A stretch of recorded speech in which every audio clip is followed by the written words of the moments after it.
Ellie, une fillette de 10 ans, se dirigeait vers les portes de l'hôpital, un nouveau-né blotti contre sa poitrine. Le souffle du bébé était court et difficile, mais lorsqu'elle atteignit les portes automatiques, un gardien lui barra le passage, pas d'argent, pas d'entrée. Clang! Un soldat s'avança à ce moment, ses bottes frappant le béton avec autorité. Une boîte de conserve abandonnée dégringola du sac usé d'Ellie, trébuchant sur le sol. Elle se pencha pour la récupérer, son regard scrutant les débris qui jonchaient l'allée derrière l'arrêt de bus abandonné. Il était à peine 7 heures du matin et le ciel était encore gris. Le souffle d'Ellie s'échappait en petits nuages blancs tandis qu'elle s'attardait, maigre comme une brindille sous son sweat à capuche effiloché. Chaque matin, elle récupérait des bouteilles en plastique et des canettes en aluminium n'importe quoi pour les échanger contre des pièces. L'école était depuis longtemps hors de portée, la survie passait avant tout. Autour d'elle, la ruelle serpentait derrière la gare, le froid s'infiltrant à travers les semelles de ses chaussures usées. Elle fouilla dans des cartons jusqu'à ce qu'un faible cri lui glace le cœur. Ce n'était pas un animal, c'était un humain. Guidée par le son, elle se faufila entre des piliers brisés jusqu'à un carton détrempé, enfoncé dans la terre. À l'intérieur reposait le nouveau-né. Emmailloté dans une serviette trempée et déchirée, sa peau d'une pâleur fantomatique, ses lèvres d'un bleu violacé. Le cordon ombilical était encore frais, sa poitrine se soulevant à peine à chaque sifflement. Les doigts d'Ellie tremblaient tandis qu'elle retirait le tissu et voyait la vie s'éteindre sous ses yeux. 3 secondes passèrent comme une éternité. Puis Ellie souleva son sweat à capuche ou le seul vêtement chaud qu'elle possédait et l'enroula autour du bébé. Glacé contre ses bras, le bébé se blottit contre elle tandis qu'Ellie murmurait « Ne dors pas, sa voix rauque, plus empreinte de peur que de chaleur. Près de 3 kilomètres les séparaient de l'hôpital San Rafael, mais Ellie courait, esquivant les camions poubelles, sautant par-dessus les flaques d'eau, serrant le bébé plus fort à chaque glissade. Son estomac gargouillait, vide après une matinée sans nourriture, mais elle ne s'arrêtait pas. Enfin, les portes blanches et étincelantes apparurent.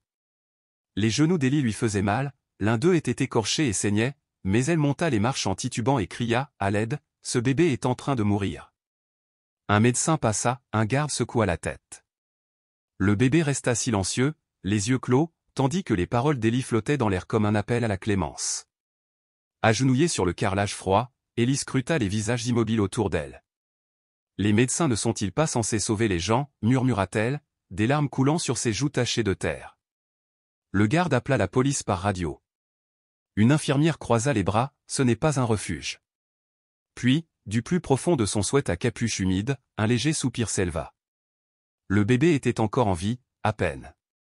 Ellie se leva en chancelant, la détermination dans le regard. Elle n'abandonnerait pas tant que personne ne répondrait à son appel. Mais lorsqu'elle vit la première infirmière hocher la tête avec raideur, elle hésita, se mordit la lèvre et dit simplement « Je suis désolée, je ne peux pas vous aider ». Ellie ne dit rien de plus ni larmes, ni supplications. Elle resta là, serrant le bébé plus fort, comme si leurs vies respectives s'écoulaient doucement. Derrière elle, les portes de l'hôpital se refermèrent lentement. ChatGPT un ouabam. Une portière de voiture se ferma, fermement mais sans précipitation. Dans la brume du petit matin, une paire de bottes militaires s'avança sur le trottoir humide et froid, marchant d'un pas assuré vers l'entrée de l'hôpital. David, 32 ans, marine de retour d'une mission outre-mer, respirait l'air vif du matin. Il n'était pas pressé, il s'agissait aujourd'hui d'un simple contrôle post-récupération de routine avant de rentrer définitivement chez lui. Un sac à dos en toile pendait à son épaule gauche et, dans sa main droite, il tenait un dossier médical. Puis il s'arrêta net en entendant cela, « S'il vous plaît, sauvez le bébé ». La voix était à peine audible, rauque, s'échappant d'une gorge asséchée par le désespoir, la voix de quelqu'un qui n'avait plus rien à perdre. David tourna au coin du hall de l'hôpital, près du poste de brancard des urgences. Une petite fille était bloquée par 2 adultes en uniforme, l'un était agent de sécurité, l'autre était une infirmière tenant un presse-papier, l'air méfiant et suspicieux. La petite serrait quelque chose dans ses bras et leva les yeux, suppliant, mais les adultes se contentèrent de secouer la tête et de reculer. « Que se passe-t-il ici » demanda-t-il en s'approchant. « Reculez, monsieur » dit le garde d'un air renfrogné. « Ça ne vous regarde pas. On s'en occupe. » David ne s'arrêta pas. Il fit encore quelques pas, puis il aperçut l'enfant, un nouveau-né, bleuâtre et silencieux, presque sans vie, emmitouflé à la hâte dans un sweat à capuche trempée. La petite fille serrait le bébé contre sa poitrine, le corps tremblant de froid, mais ses bras s'accrochaient fermement au paquet comme si c'était la dernière chose qu'elle possédait au monde. Le cœur de David se serra. Il avait déjà vu des victimes sur le champ de bataille, mais rien de comparable à cet instant précis, au cœur d'une ville paisible, juste devant un hôpital rutilant, un enfant haletait et personne ne lui tendait la main. « Que faites-vous » se tourna-t-il vers le personnel. « Pourquoi le bébé n'est-il pas amené à l'intérieur » L'infirmière répondit d'une voix neutre, comme si elle lisait un rapport, pas de tuteur légal. « L'état de l'enfant ne peut être vérifié. Nous avons prévenu les services sociaux. »« Vous avez dit que vous ne pouviez pas vérifier l'état » a déclaré David, sans crier mais d'une voix aussi tranchante que l'acier, « Le bébé est sur le point de mourir là. »« Procédure standard pour les mineurs non identifiés » répondit-elle. « Nous suivons le protocole. » David serra la sangle de son sac à dos et expira par le nez. Il regarda la jeune fille Ellie et leurs regards se croisèrent, l'un empli de peur, l'autre marqué par la guerre. Il ne dit rien de plus. Il se pencha, retira calmement sa lourde veste militaire usée et griffée, et l'enroula autour des épaules d'Ellie. « Tiens-toi bien au chaud » murmura-t-il. Puis, sans prévenir, il se pencha et souleva doucement mais fermement le bébé de ses bras. « Non, non. »« Où l'emmènes-tu » s'écria Ellie en lui serrant le bras, paniquée. « Je vais la sauver, et toi aussi. » Une petite main le serrait toujours, mais elle ne put résister à la force tranquille de son geste. David marcha droit vers les portes automatiques, son regard commandant l'espace. « Arrêtez » a crié un garde. « Vous n'avez pas le droit de faire ça. » David ne se retourna pas, « Portez plainte » dit-il d'un pas ferme, « mais si aucun de vous ne veut la sauver, laissez-moi en assumer la responsabilité. Je ne laisserai pas un enfant mourir à cause de la bureaucratie. » Les portes s'ouvrirent en coulissant. L'air froid s'engouffra. Il entra, portant un enfant gelé et le poids d'un système qui venait de dire non. Ellie resta figée, le regardant partir. Derrière elle, des murmures commencèrent à se faire entendre. Certains sortirent leur téléphone pour enregistrer, d'autres restèrent immobiles, silencieux. Les gardiens et les infirmières se figèrent, ils n'avaient pas eu le temps d'intervenir, et même s'ils l'avaient fait, ils n'auraient pas osé. N'étant plus soldat de rang, David marchait avec le poids de l'honneur et de l'humanité sur les épaules. Quelques minutes plus tard, il confiait le bébé aux urgences. Un médecin plus âgé sursauta en vérifiant le pouls, puis appela rapidement les services de médecine interne. Les infirmières commencèrent à mesurer les signes vitaux, le moniteur s'allumait, clignotant rapidement. Dans le couloir, David resta immobile 1 minute, puis 2. Ellie resta à ses côtés, les yeux rivés sur les portes closes. « Je m'appelle Ellie » dit doucement la fille. David hocha la tête. « Et toi » demanda-t-elle. « David » répondit-il. « Et désormais, tu ne seras plus seul. » Les portes des urgences claquèrent derrière eux, laissant le couloir froid et stérile sous les lumières pâles des néons. David resta immobile, la main posée délicatement sur l'épaule d'Ellie. La jeune fille tremblait, les yeux écarquillés, peinant encore à assimiler ce qui venait de se passer. À travers la vitre dépolie, un monde totalement différent s'ouvrait à nous, des adultes en blouse verte, des visages masqués, des machines en mouvement, tous engagés dans une lutte contre le silence. Un médecin d'un certain âge, les cheveux grisonnants, accourut après l'alarme. On l'appela Dr Parker, le médecin traitant ce matin-là. Sans un mot, il jeta un coup d'œil au petit nourrisson inerte sur la table chauffante, puis se tourna vers la jeune infirmière. Combien de temps ? Pas clair. Amené par une petite fille, abandonnée dans une poubelle. Pas de papier. Impossible de savoir si l'enfant est prématuré ou à terme. Parker n'acquiesça pas. Il se pencha aussitôt pour vérifier son pouls, puis cria, 30 degrés, manque d'oxygène, hypothermie aiguë. Perfusion chaude, lampe chauffante, commencez la perfusion de glucose immédiatement. Dehors, Ellie agrippait l'ourlet du manteau de David avec ses poings blancs, ses grands yeux fixés sur les silhouettes floues derrière la vitre. Je pensais qu'elle était déjà morte, murmura-t-elle. David se pencha, la voix calme et posée. Non. Ils se disputent, comme avant. Ellie leva les yeux vers lui, les yeux brillants, et pour la première fois, l'espoir commença à s'éveiller en elle. À l'intérieur, le doux rythme mécanique du respirateur commença. Le docteur Parker se concentra, glissa le tube respiratoire dans la bouche du nourrisson et ordonna à l'infirmière d'injecter un stimulant cardiaque. Des gouttes de sueur perlaient sur son front malgré la froideur matinale. Préparez un thermomètre tympanique, aboya Théil. Commencez les compressions thoraciques si on perd le pouls. Ellie remonta ses jambes sur le banc dans le couloir, les doigts entrelacés si étroitement qu'ils devinrent pâles. Elle est si petite, murmura-t-elle. Pourquoi la jeter comme un déchet? David s'assit à côté d'elle, sans rien dire au début. Il fixa les portes closes devant lui, puis finit par dire, « Tout le monde n'a pas un cœur comme le tien, Ellie, mais parfois, il suffit d'une seule personne courageuse pour changer le destin d'une vie. » À l'intérieur, le rythme cardiaque était encore faible.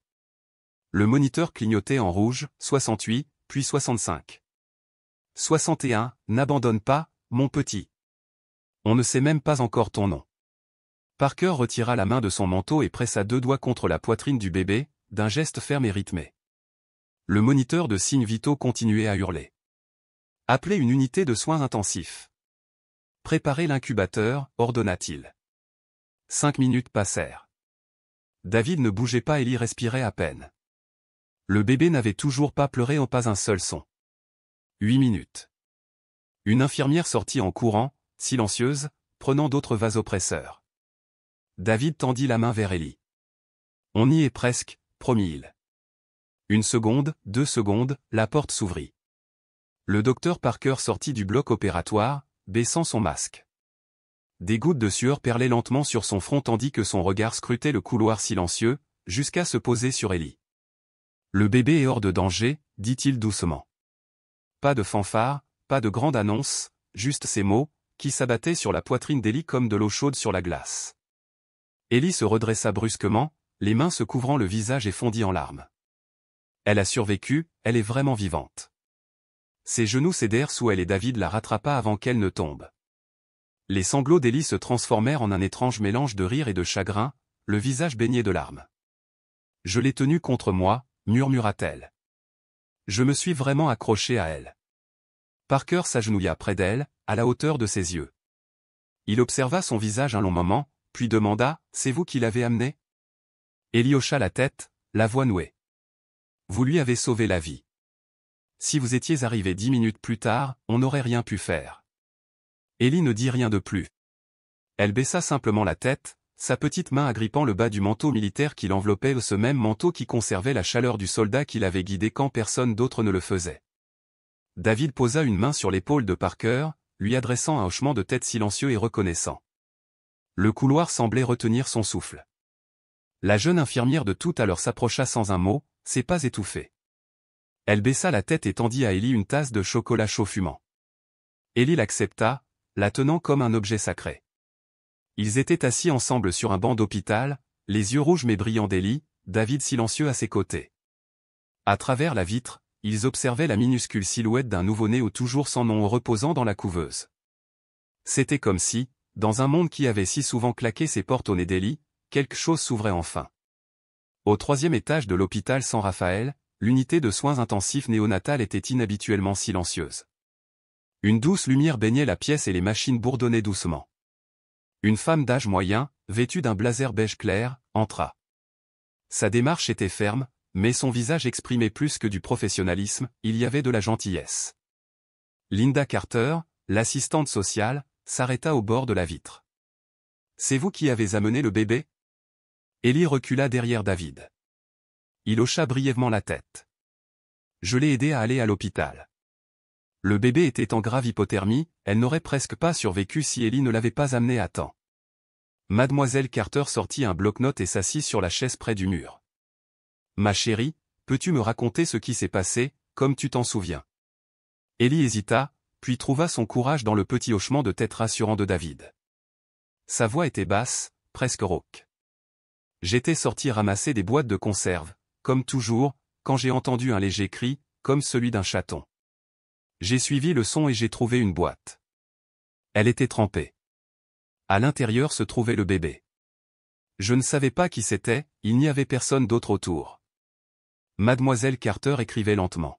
« Pas d'appareil photo, personne, juste des maisons abandonnées, » murmura-t-elle en levant les yeux.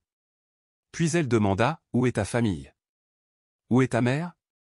Ellie pinça les lèvres, les yeux fixés sur ses mains étroitement entrelacées. Après un silence, sa voix trembla. « Ma mère est morte quand j'avais 8 ans, d'un cancer. Nous vivions dans une location délabrée près de la gare routière. Elle n'a pas pu sortir du lit pendant des mois. Mon père, il est parti dès qu'elle est tombée malade et n'est jamais revenu.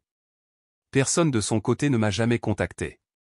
Ses yeux se levèrent rouges, mais secs, comme si elle n'osait pas se laisser engloutir par le passé. Il n'y avait que maman et moi. Sa voix se brisa, et maintenant, elle aussi est partie. David fronça les sourcils, le choc gravé sur son visage. Le stylo de l'assistante sociale flottait. Alors, qui s'est occupé de toi ces 2 dernières années? Élie leva le menton. Madame June. Elle habite en bas. Quand maman était malade, elle apportait du porridge, des médicaments, après sa mort, elle m'a recueilli. Elle m'a dit, si personne d'autre ne veut de toi, je le ferai. La voix de mademoiselle Carter s'adoucit. A-t-elle signé des papiers de tutelle? Élie secoua la tête. Personne n'a demandé. Personne n'a vérifié. Madame June souffre d'arthrite où elle ne peut pas beaucoup se déplacer, alors j'ai collecté des matières recyclables, fait des courses et payé ses médicaments. Le silence retomba dans la pièce. Même le bip sonore derrière la vitre sembla s'arrêter. David resta les bras croisés, la voix basse et tendue. Cette fille n'est pas allée à l'école au pas de dossier, pas de surveillance, et pourtant elle est toujours en vie parce qu'elle a décidé qu'elle n'avait pas le droit de mourir. Après un long moment, Élie reprit la parole, plus doucement qu'auparavant. Je ne connais pas le nom du bébé, personne ne me l'a dit. Mais si je m'en vais, qui restera avec elle? Ces mots n'étaient pas la sagesse forcée d'un enfant cherchant à paraître plus âgé. Ils étaient simples, honnêtes et allaient droit au but. Mademoiselle Carter leva les yeux, son regard n'étant plus celui d'une administratrice, mais celui d'un être humain qui venait de voir ce que le système avait négligé. Dans la lumière jaune pâle, elle croisa le regard d'Élie. Tu sais, Élie, certains enfants attendent toute leur vie d'être secourus, et personne ne vient jamais. Mais toi, tu n'as pas attendu. Tu es venu. Tu l'as sauvé du gouffre. Ensemble, assistante sociale, soldat et une petite fille ferrailleuse, ils ont observé la vie fragile dans la couveuse. Et pour la première fois, ils ont tous pensé au mot famille non pas comme un terme juridique, mais comme quelque chose que construisent ceux qui choisissent de ne jamais s'en détourner. David se tourna vers Élie, le respect brillant dans ses yeux. Lui as-tu déjà donné un nom? Le regard d'Élie s'adoucit. Elle murmura, Gabriel, l'ange que j'ai sorti de la poubelle. David s'autorisa un rare sourire, sentant quelque chose bouger au plus profond de sa poitrine, pas seulement à cause du nom, mais parce que cette petite fille, preuve vivante que la gentillesse peut fleurir dans les endroits les plus sombres, avait montré qu'elle aussi attendait encore, espérait, que quelqu'un vienne vers elle. Élie pressa ses petites mains contre la vitre fraîche de la porte de l'incubateur, comme si elle craignait que tout disparaisse si elle la lâchait. Sa voix tremblait lorsqu'elle murmura, « Oncle David, a-t-il ouvert les yeux aujourd'hui ?» David se tenait à côté d'elle, les mains enfoncées dans les poches de son treillis militaire. Il avait troqué ses bottes contre des chaussures civiles, mais l'uniforme lui collait à la peau comme une bouée de sauvetage. Lorsqu'il jeta un coup d'œil à Élie, puis au petit garçon fragile dans la couveuse, cette bouée commença à s'effilocher. « Pas encore, dit-il doucement. Mais les médecins disent que tout semble stable. Il a juste besoin de quelques jours de plus. » La voix d'Élie se bloqua dans sa gorge. « Alors, je peux le toucher aujourd'hui. » David croisa le regard de l'infirmière. Elle hocha légèrement la tête. Seulement avec des gants, et après désinfection. Le soulagement envahit Élie. Elle glissa sa main, maladroitement mais avec précaution, par le port d'accès de la couveuse. Lorsque les petits doigts du bébé effleurèrent son index, une chaleur la submergea. Elle murmura, sans quitter des yeux ce bras tremblant. Plus tard dans l'après-midi, Linda Carter, l'assistante sociale, trouva Élie assise en silence sur un banc du couloir. « Tu es toujours là, dit-elle doucement. Élie hocha simplement la tête. « Tu n'as rien mangé, n'est-ce pas ?» insista Linda. « Je n'ai pas faim, » répondit Élie. « Je veux juste être près de lui. » Au bout du couloir, David se tenait debout, un téléphone collé à l'oreille, la lumière de la fenêtre projetant de longues ombres derrière lui. Il raccrocha et se retourna pour voir Madame Carter qui l'attendait, dossier à la main. Son expression était sérieuse, mais sans amertume. Elle lui fit signe de s'écarter pour une conversation privée. « Nous venons de soumettre le rapport sur l'état du nouveau-né, » commença-t-elle d'une voix calme mais ferme. En l'absence d'acte de naissance ni de famille pour confirmer l'identité, la réglementation nous oblige à transférer le nourrisson vers un centre d'accueil temporaire dans les 72 heures. David s'arrêta, la main crispée sur son flanc. Elle a survécu de justesse il y a quelques heures, dit-il à voix basse. Et c'est Ellie, une enfant de 10 ans, fragile comme une feuille d'hiver, qui tenait ce bébé dans ses bras, courait des kilomètres dans le froid glacial, implorant de l'aide. Son regard se posa sur Madame Carter. Vous dites qu'il faut les séparer, comme si rien de tout cela n'avait d'importance. Madame Carter expira, visiblement mal à l'aise. Je comprends ce que vous ressentez, répondit-elle doucement. Mais Ellie n'est pas une tutrice légale, c'est une mineure non déclarée, sans famille ni adresse connue. La loi est claire, nous ne pouvons pas garder l'enfant ici plus de 72 heures sans papier. Je ne suis pas autorisé à passer outre cette procédure. David ne dit rien. Son regard se reporta vers la salle de néonatologie, où le nouveau-né respirait grâce à un tube et où Ellie serrait son ours en peluche, attendant de voir la seule âme au monde qu'elle appelait « sœur ». J'ai demandé une autorisation spéciale pour qu'Ellie puisse venir me voir à quelques reprises, poursuivit Madame Carter, plus doucement maintenant. Mais le moment venu, j'ai besoin d'être assuré qu'il n'y aura aucune résistance au transfert. Cette nuit-là, Ellie était assise près de la fenêtre, les genoux contre la poitrine. David la rejoignit en silence. Après un long silence, Ellie leva les yeux, sa voix à peine murmurée, « Je sais que je ne suis pas sa mère. Mais j'ai été la première à la tenir dans mes bras, la première à l'entendre pleurer, la première à la maintenir en vie quand elle a été abandonnée dans cette benne à ordures. Je n'ai rien pour le prouver, ni papier, ni témoin, mais si je m'en vais, qui restera ?» David posa une main sur son épaule, se souvenant du poids des vies qu'il avait portées en tant que soldat. « Tu n'as plus à choisir seul, dit-il. Désormais, je reste avec toi. » Pendant ce temps, à l'hôtel de ville, la sonnerie stridente d'un téléphone résonna dans une salle de conférence tendue. Sur le grand écran, un titre fit l'effet d'un coup de poing, une fillette de 10 ans s'est vue refuser toute aide alors qu'elle transportait un nourrisson mourant à l'hôpital San Rafael. L'adjoint au maire frappa la table avec son stylo. « Qui a divulgué ça » aboya-t-il. Une secrétaire hésita, puis admit qu'une infirmière avait parlé à la presse locale. Ce matin-là, à San Rafael, les infirmières circulaient silencieusement dans les couloirs, évitant tout contact visuel, comme si elles portaient toute la même honte. Lors d'une réunion d'urgence, le directeur Dean Rutherford jeta l'article de journal sur la table. « C'est la première chose que les gens ont vue », siffla-t-il en fusillant du regard l'infirmière en chef Myriam Spencer et l'agent de sécurité Marcus Doyle. « Vous êtes toutes les deux suspendues, avec effet immédiat. Une enquête interne débutera demain à 9 h. Si quelqu'un a intentionnellement modifié ou dissimulé les dossiers d'admission de ce jour-là, je transmettrai personnellement l'affaire au ministère de la Justice. » Après l'incident, Ellie refusant de quitter Gabriel, Madame Carter et son équipe cherchèrent désespérément une solution. Impossible de la renvoyer dans le bidonville, sans électricité, sans eau courante, et la voisine âgée qui l'avait hébergée était hospitalisée. David s'avança et proposa la garde temporaire d'Ellie en attendant la décision du tribunal. Il l'emmena dans un appartement délabré en périphérie de la ville. Il n'était ni spacieux ni luxueux, mais propre, chaleureux et équipé d'un vrai lit ou une oasis où un enfant pouvait enfin dormir sans les cris ni le vent qui soufflait à travers les trous d'un toit en tôle. Cette première nuit se passa dans le calme. David prépara la soupe, Ellie mangea peu, son regard parcourant la pièce inconnue. Plus tard, sous la douce lumière jaune du salon, elle se blottit sur le canapé, serrant un oreiller contre elle, tandis que la télévision diffusait le reportage sur « la petite fille qui a porté un nouveau-né à l'hôpital ». Une photo floue la montrait tenant Gabriel dans ses bras, le visage maculé de terre, mais le regard résolu. « Je ne savais pas que mon visage finirait dans les journaux », murmura-t-elle. David apparut dans l'embrasure de la porte avec un verre de lait chaud. Il le posa sur la table à côté d'elle. « Tu es la seule à avoir fait ce qu'il fallait », dit-il en s'installant en face d'elle. « Et maintenant, les gens écoutent. » Ellie ne répondit pas. Elle regarda le lait, serrant son oreiller comme si elle avait peur de le lâcher. Pourtant, pour la première fois, elle se sentit suffisamment en sécurité pour rester.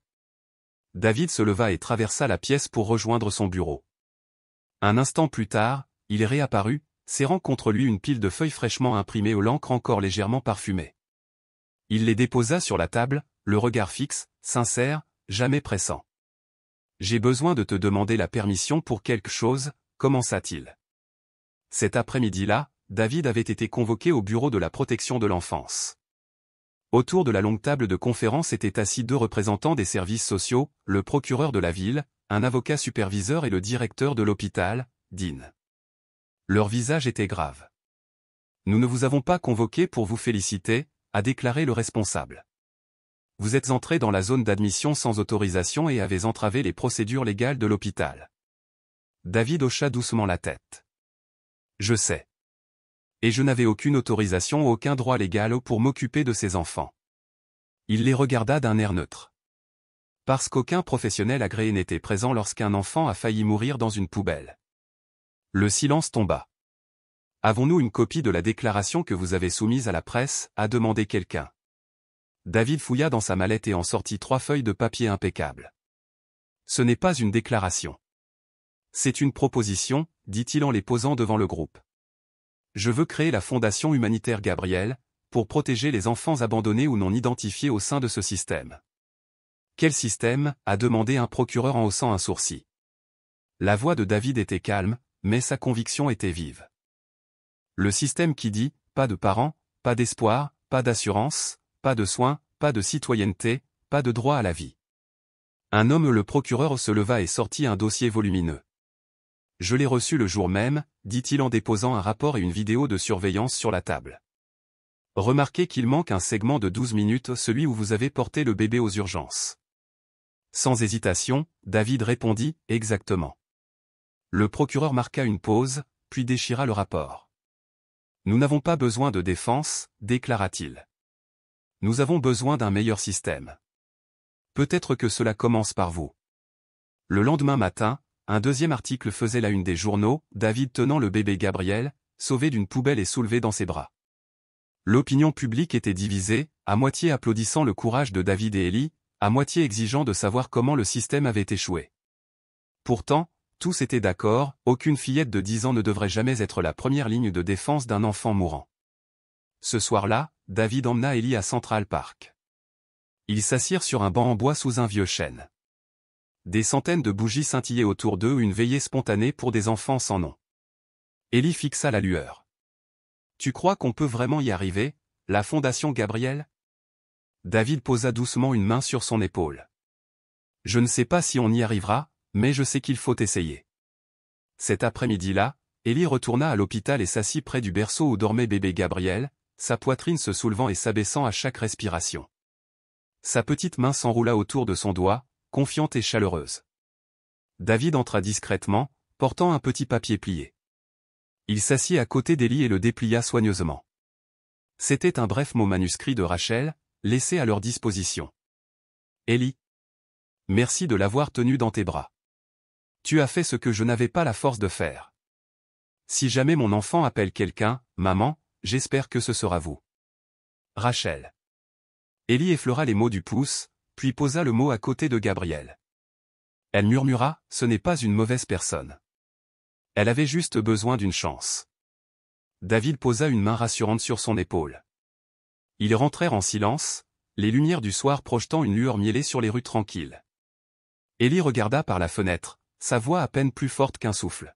« Si quelqu'un t'a abandonné, as-tu le droit de le haïr à jamais ?» Oncle David réfléchit un instant. « Personne ne peut te forcer à pardonner. Mais si tu es assez fort pour comprendre et assez courageux pour pardonner, tu seras peut-être celui qui les sauvera de cette blessure. » Ellie ne dit plus rien, mais dans son cœur quelque chose commença à s'adoucir. Quelques jours plus tard, le son d'un marteau résonna doucement dans la salle d'audience de la protection de l'enfance.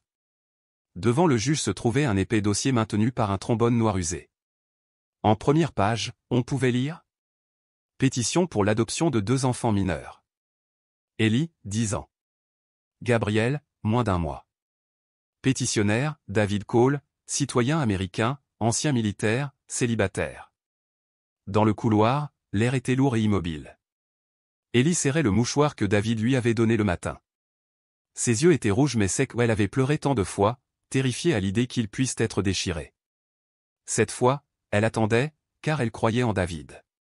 À l'intérieur, David était assis, figé, à côté d'elle. Son simple costume gris cendré ne dissimulait pas l'allure d'un soldat aguerri.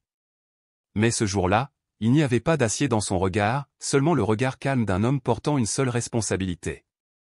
10 jours plus tôt, il avait rédigé la demande de tutelle à la main. Pas d'avocat, pas de jargon juridique prétentieux, juste la vérité, venue du cœur. Je n'étais pas le père de ces enfants. Je ne les connaissais pas avant ce jour-là. Mais j'ai entendu leurs cris et j'ai vu le nourrisson recroquevillé dans un carton, les lèvres bleuies par le froid. J'ai vu une petite fille, pas plus grande qu'une écolière, berçant son petit frère de ses bras tremblants, suppliant qu'on la laisse entrer à l'hôpital. Je ne pouvais plus m'en aller. À partir de ce moment-là, je n'étais plus un spectateur passif. Le dossier de David était loin d'être parfait, il était célibataire, sans patrimoine important et sans expérience en éducation d'enfants. Mais il avait autre chose, le courage d'agir face à l'injustice et un cœur assez grand pour aimer deux enfants qui ne partageaient pas son sang. La veille de l'audience, David avait emmené Ellie dans un endroit spécial, une petite maison en bois de banlieue, fraîchement rénovée. C'était la maison que son père avait laissée derrière lui, abandonnée pendant des années après le décès de sa mère. David avait repeint toutes les fenêtres à la main, tondu la pelouse envahie par les mauvaises herbes, remplacé les serrures et acheté chaque article de la maison avec soin. Quand la voiture s'arrêta, Ellie s'enfonça dans un doux silence d'herbe verte. Un hamac se balançait sous un vieux chêne. Sur le rebord de la fenêtre, des marguerites jaunes fleurissaient les mêmes fleurs qu'elle avait dessinées à l'hôpital, celles-là même dont elle avait murmuré à Gabriel qu'elle les planterait s'ils avaient un jour un foyer. David lui tendit une clé. « Veux-tu ouvrir la porte ?» La main d'Ellie tremblait lorsqu'elle la prit, puis, respirant le silence, elle la tourna avec une résolution tranquille. À l'intérieur se trouvait une pièce modeste mais chaleureuse, une cuisine propre et une nappe couleur crème sur la table. Au mur était accrochée une photo encadrée, David tenant Gabriel dans ses bras, Ellie debout à côté d'eux, tous trois souriants. La photo avait été prise juste après que Gabriel eut survécu à sa crise, David l'avait imprimée depuis longtemps, attendant le bon moment pour la partager. Ellie murmura, « Je ne sais pas quoi dire. » « Tu n'as rien à dire, » répondit doucement David. « Sache juste que tu appartiendras toujours à cet endroit. » Mais leur joie fut bientôt mise à l'épreuve. Une note interne de la protection de l'enfance arriva, les dossiers d'Ellie et de Gabriel seraient séparés. L'agence jugeait déraisonnable qu'un homme seul élève deux enfants d'âge et de besoins très différents. David a fait irruption dans le bureau du responsable du dossier. Dans une petite salle de conférence, un avocat de l'agence a expliqué « Nous ne remettons pas en question vos bonnes intentions. Mais la politique privilégie l'adoption des nourrissons par des familles expérimentées avec de jeunes enfants. Et compte tenu des antécédents d'Ellie, elle a besoin d'une évaluation séparée. » David s'exprima avec une clarté tranquille. « Si vous pensez que séparer ces deux enfants est votre idée de la stabilité, alors peut-être n'avez-vous jamais vu une petite fille trembler en serrant son petit frère dans ses bras dans le froid, alors que personne ne prend la peine de baisser les yeux. » Ce soir-là, David raconta tout à Ellie. D'une voix à peine murmurée, elle demanda « Vont-ils m'enlever Gabriel ?» David ne mentait pas, c'est ce qu'il pense.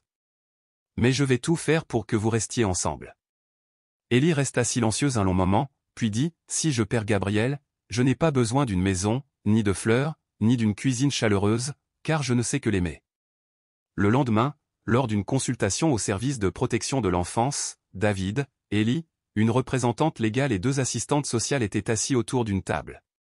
La proposition de séparation fut lue à voix haute. Ellie n'attendit pas la fin de leur lecture. Elle se leva d'un bond, serrant Gabriel contre elle tandis qu'il dormait, enveloppé dans une douce couverture. « Je l'ai gardé en vie, » s'écria-t-elle. « Je ne demande pas à l'adopter ou je ne suis qu'une enfant, mais j'ai réchauffé son corps avec le mien. Je l'ai tenu dans mes bras tout le long du trajet jusqu'à l'hôpital. S'il vous plaît, ne me l'enlevez pas. » Le silence s'installa. Une personne se détourna, une autre baissa la tête. David posa doucement la main sur l'épaule d'Ellie. Personne ne l'interrompit, car la vérité n'a qu'à être entendue. 2 jours plus tard, le tribunal fixait l'audience officielle. David, Ellie et Gabriel comparaîtraient ensemble pour la première fois, une véritable occasion d'être vus comme une famille. À l'intérieur de la salle des fêtes du comté de Kingston, la lumière printanière filtrait à travers les fenêtres délavées, projetant une lueur dorée sur les bancs en bois poli. Des témoins de l'infirmière Carmen au docteur Parker attendaient dans un silence solennel. Devant le banc se tenait David Cole, impeccable dans sa chemise blanche. À côté de lui, Ellie, vêtue d'une simple robe à fleurs, les cheveux soigneusement tressés, tenait Gabriel enveloppé dans une couverture en tricot ivoire. La voix du juge Béranger résonna, ferme mais pas froide. « Monsieur Cole, pourriez-vous expliquer pourquoi vous demandez la tutelle des 2 enfants? David s'avança, sans quitter Ellie des yeux. Il n'avait pas d'avocat, seulement une mince chemise contenant sa déclaration manuscrite. Votre honneur, commença-t-il, je n'ai pas grand-chose. J'étais soldat, je sais protéger. Mais quand j'ai vu Ellie se détourner à la porte de l'hôpital, j'ai réalisé que parfois, le véritable champ de bataille n'est pas là où les balles sifflent, mais là où nous choisissons de nous tenir quand tout le monde s'éloigne. Il marqua une pause, puis ajouta plus doucement, je ne suis pas leur père biologique, mais j'ai été le premier à leur dire, de quoi as-tu besoin, ma chérie? Je crois que c'est suffisant, du moins, pour commencer. L'infirmière Carmen, celle de service ce matin-là, hocha fermement la tête. Sans David, ce bébé serait mort là-bas. Et Ellie, c'est l'enfant la plus courageuse que j'ai jamais rencontrée. Quand ce fut le tour d'Ellie, une assistante sociale l'aida gentiment à monter à la barre et lui demanda, « Pouvez-vous nous dire pourquoi vous voulez rester avec Monsieur David ?» Ellie regarda autour d'elle, les yeux brillants. Elle jeta d'abord un coup d'œil à David, puis au petit Gabriel. Après un instant de silence, elle dit, « Parce que c'est le seul à avoir répondu présent quand personne d'autre ne l'a fait, et il n'avait pas besoin de savoir qui j'étais, il a quand même choisi de rester. » Le silence se fit. Un médecin se détourna pour essuyer ses larmes. Le juge Béringer s'est adossé à son siège et a joint les mains. 15 minutes plus tard, après avoir examiné l'intégralité du dossier, il a rendu sa décision, le tribunal accorde la tutelle spéciale à Monsieur David Cole pour Ellie et le petit Gabriel, sous la surveillance régulière des services de protection de l'enfance. L'audience est levée. Cet après-midi-là, ils retournèrent tous les 3 dans leur petite maison de banlieue. Le vieux portail en bois avait été repeint et le jardin était fleuri de marguerites jaunes, celles dont Ellie se souvenait du vivant de sa mère. David déposa un bouquet frais dans un bocal en verre sur la table à manger. Il prit Gabriel endormi dans ses bras et le déposa délicatement sur une chaise de cuisine rembourrée. Ellie sortit dans la cour, contemplant le ciel calme. Elle s'assit dans l'herbe, faisant tournoyer un pétale de marguerite entre ses doigts. David s'approcha et s'assit à côté d'elle. « Je sais que tu as dit un jour que personne n'avait jamais eu besoin de toi, dit-il doucement. » Ellie hocha la tête. « Mais maintenant, demanda-t-il. » Elle sourit, les yeux brillants. « Je ne sais pas, admit-elle, mais Gabriel a besoin de moi, et j'ai besoin de toi. » Ils étaient assis ensemble, le soleil de l'après-midi réchauffant leurs épaules, et à ce moment-là, plus rien ne semblait cassé. Cette nuit-là, Ellie murmura à son petit frère, « Désormais, tu n'auras plus jamais à pleurer dans la poubelle. Nous avons une maison. » Dehors, les marguerites se balançaient dans la douce brise. Le clair de lune filtrait par la fenêtre, tendre et silencieux, comme une promesse tacite d'une famille en formation. L'histoire d'aujourd'hui ne se limite pas à celle d'une fillette de 10 ans portant son nouveau-né dans ses bras dans le froid de la nuit, elle parle de compassion, de cette lumière qui subsiste dans un monde si souvent oublieux des sentiments. Ellie n'avait ni pouvoir ni argent, mais elle avait un cœur courageux. Un acte décisif de ce jeune soldat nous a rappelé que le silence peut être une complicité, mais que c'est en se battant pour les plus vulnérables que l'humanité commence à se guérir. À votre place, auriez-vous arrêté comme ce soldat? Avez-vous déjà été témoin d'un simple acte de bonté qui a changé le destin de quelqu'un? Partagez votre avis dans les commentaires, votre histoire mérite également d'être entendue. Merci d'être resté avec moi jusqu'à la fin. Comment allez-vous ces derniers temps? J'espère que vous allez bien. Et puis, même si votre vie est très chargée, n'oubliez pas de boire un verre d'eau chaude, de vous faire un masque et de vous reposer un peu, vous le méritez. La vie n'est pas toujours facile, mais j'espère que l'histoire d'aujourd'hui vous a apporté un peu de réconfort, comme une douce accolade lors d'une journée fatigante.